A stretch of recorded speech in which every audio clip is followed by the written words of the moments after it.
भाद्रपद कृष्ण अष्टमी को श्री कृष्ण जन्माष्टमी कहते हैं, क्योंकि ये दिन भगवान श्री कृष्ण का जन्म दिवस माना जाता है। इसी तिथि को घनघोर अंधेरी रात को रोहिणी नक्षत्र में मथुरा के कारागार में वासुदेव की पत्नी देवकी के गर्भ से भगवान श्री कृष्ण ने जन्म लिया था।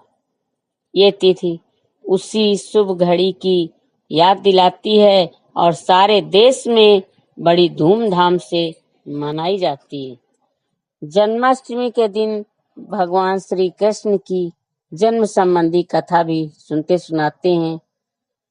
तो दोस्तों, प्रिय भाई बहनों, कथा के लिए आगे हम कथा आपको सुनाएंगे।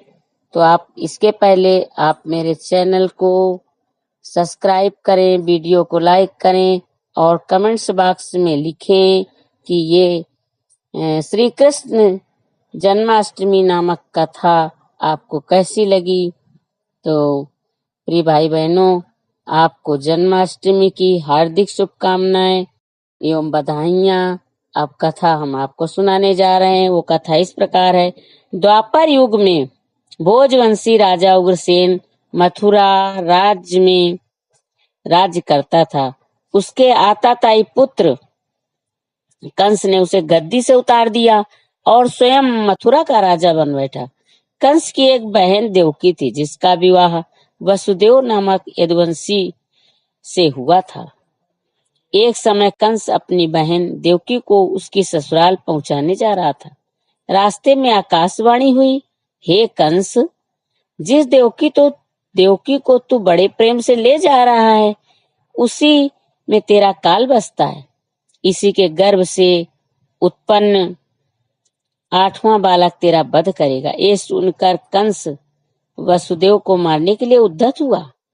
तब देवकी ने उससे विनय पूर्वक कहा, मेरे गर्भ से जो संतान होगी उसे मैं तुम्हारे सामने ला दूंगी। बहनोई को मारने से क्या लाभ है।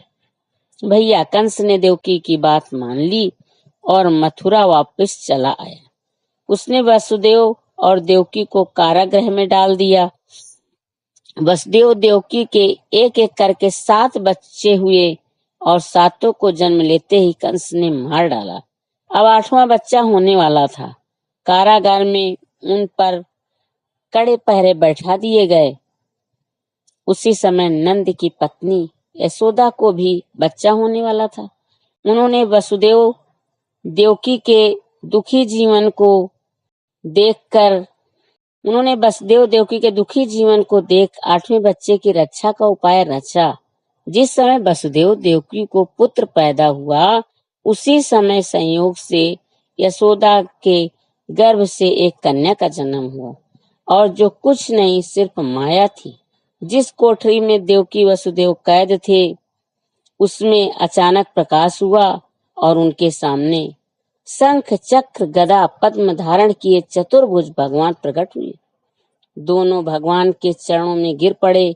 तब भगवान ने उनसे कहा, अब मैं पुनः नवजात शिशु का रूप धारण कर लेता हूँ।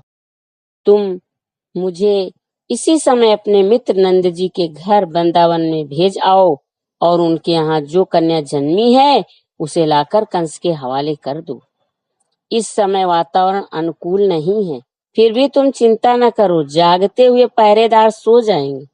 कारागृह के फाटक अपने आप खुल जाएंगे और उफनती अथाह यमुना तुमको पार जाने का मार्ग दे देगी।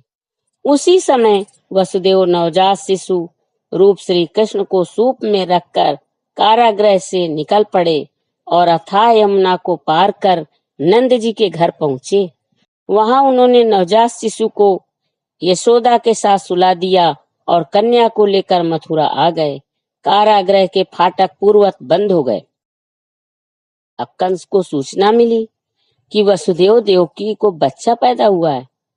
उसने बंदी गृह में जाकर देवकी के हाथ से नवजात कन्या को छीनकर पृथ्वी पर पटक देना चाहा, परंतु कन्या आकाश में उड़ गई और वहां से कहा, अरे मूर्ख, मुझे मारने से क्या होगा? तुझे मारने वाला तो वृंदावन में जा पहुंचा है। वो जल्द ही तुझे तेरे पापों का दंड देगा। ये है कृष्ण जन्म की कथा।